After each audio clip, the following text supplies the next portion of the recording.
talino talaga ng baby namin eh. Eh, saan nakatira ang cow? Doon. Yung yayo, tain yung apple. O, tain yung apple. Nakain na apple. Nakain ng apple ang cow? Abo!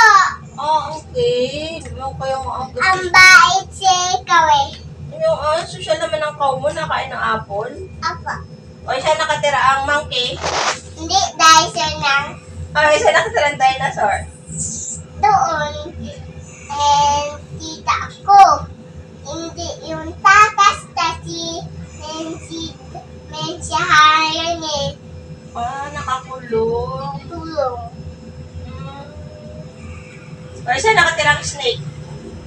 Doon yung naman di. Tapos tago. Nagkatago. Ay, yung fish. Doon may tubig. Sa tubig. Opo. Paano yung nagawa niya sa tubig? Swimming sa eh. Nagka-swimming. Nagka-swimming ba yun? Opo. Paano ang swimming ng fish?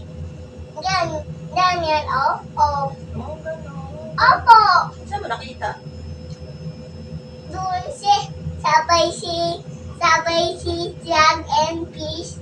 Magkasabay silang dalawa? Opo.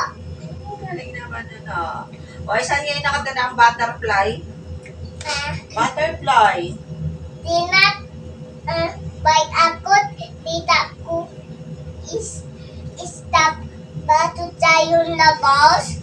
May nakita kang butterfly? Apo, yung stop kasi autoset. Ako ng butterfly. Apo, kasi hindi sa lipad eh. Hindi makalipad kasi naplaya ng kamay. Apo.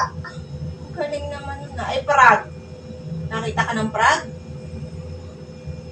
Apo, si Yuni. Uy, nakakita ka ng frog ng isang araw. Nung naulan, nung nagliligo tayo sa ulan, nakita ni Daddy. Ay, sige. Tita ko Jug, yung talon-talon.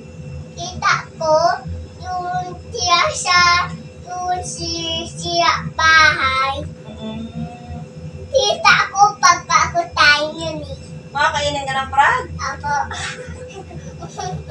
Multo si yun eh. Mamagta yan. Ako.